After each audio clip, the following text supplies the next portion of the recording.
Tableau parisien. La famille Moreau. Alors que le soleil couchant baignait Paris d'une lumière dorée, les fenêtres de l'appartement des Moreau, dans le Marais, scintillaient.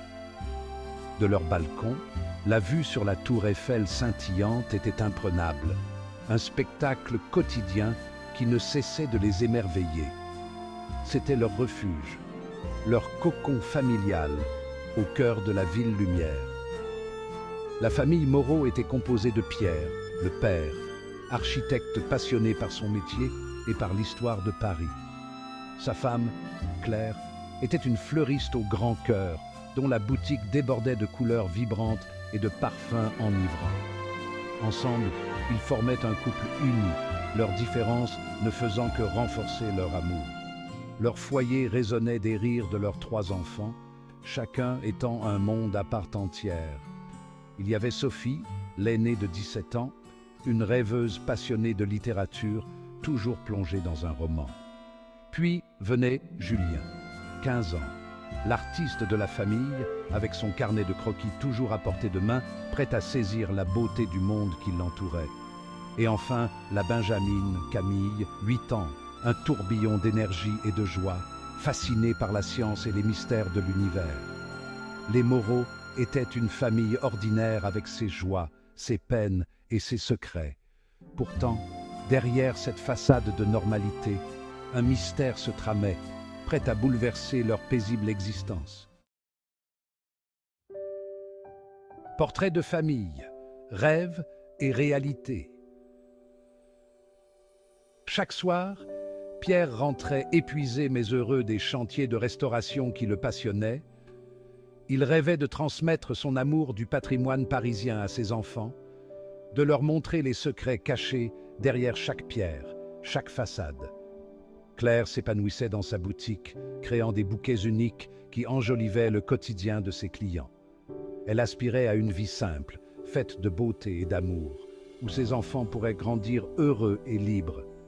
Sophie, plongée dans son univers littéraire, se laissait transporter par les histoires qu'elle dévorait.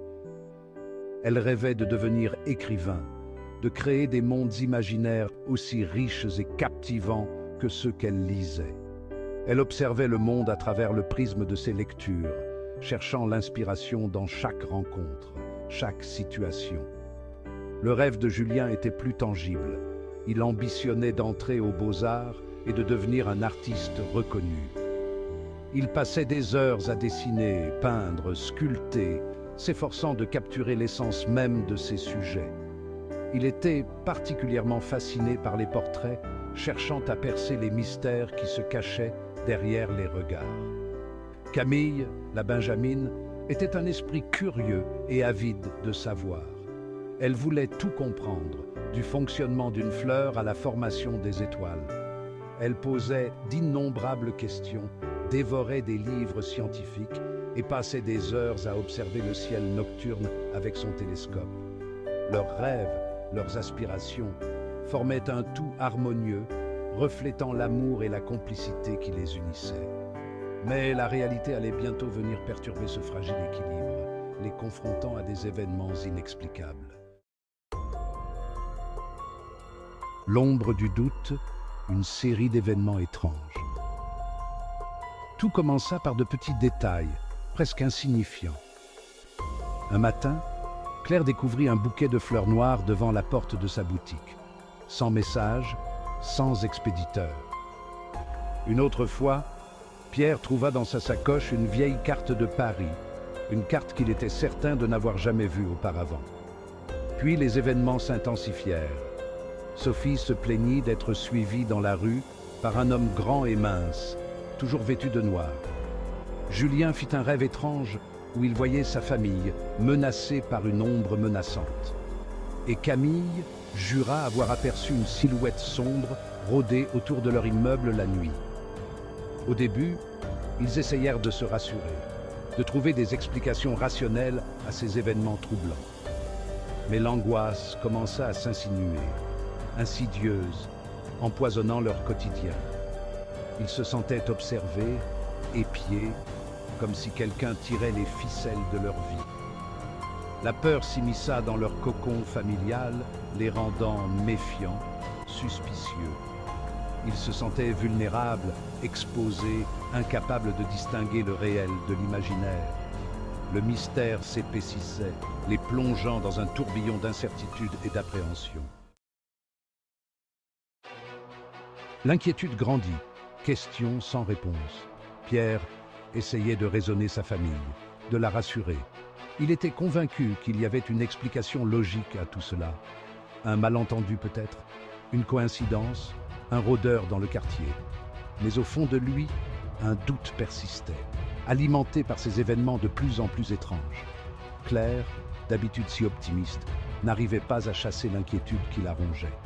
Elle sentait que quelque chose n'allait pas, que sa famille était menacée.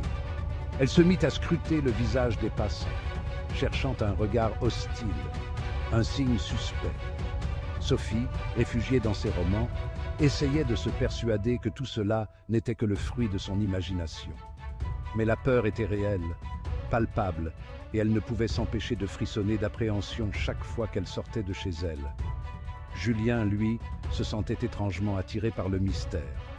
Il dessinait sans cesse la silhouette sombre de son cauchemar, essayant de déchiffrer le message caché derrière cette image menaçante.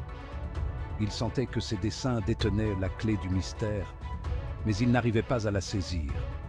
Camille, trop jeune pour comprendre la gravité de la situation, continuait de poser des questions, de chercher des explications. Mais son regard innocent était teinté d'une nouvelle inquiétude, comme si elle pressentait que leur vie était sur le point de basculer. Un souffle dans la nuit, vers l'inconnu. Un soir, alors qu'une pluie torrentielle s'abattait sur Paris, Pierre découvrit une lettre glissée sous la porte de leur appartement. Une lettre anonyme, écrite d'une écriture élégante et soignée. La lettre parlait d'un passé oublié, d'un secret de famille bien gardé, et menaçait de révéler la vérité si les Moreau ne se pliaient pas à ses exigences. Le sang de Pierre se glaça. La peur qu'il avait tenté d'étouffer le submergea. Ce n'était pas une coïncidence, ni un rôdeur.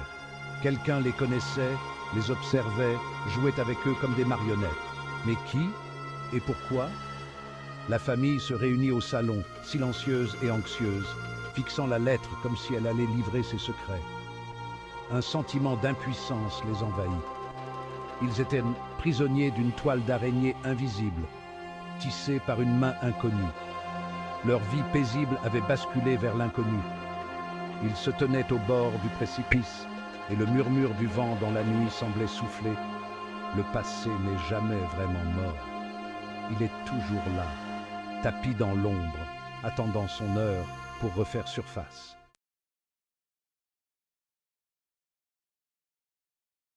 Mesdames et messieurs, nous voici arrivés à la fin de cette vidéo et nous tenons à vous exprimer notre sincère gratitude pour avoir consacré votre temps à nous rejoindre. Une fois de plus, si vous êtes nouveau sur notre chaîne iCélébrité In, dédiée à l'actualité, à la vie et à l'histoire des célébrités, nous vous encourageons vivement à vous abonner si vous ne l'avez pas encore fait. De plus, n'hésitez pas à engager une véritable discussion dans les commentaires, à aimer nos vidéos et, surtout, à activer la cloche de notification afin de ne manquer aucune de nos prochaines publications. Votre participation active est essentielle au développement futur de notre plateforme et nous vous remercions d'avance pour votre soutien précieux.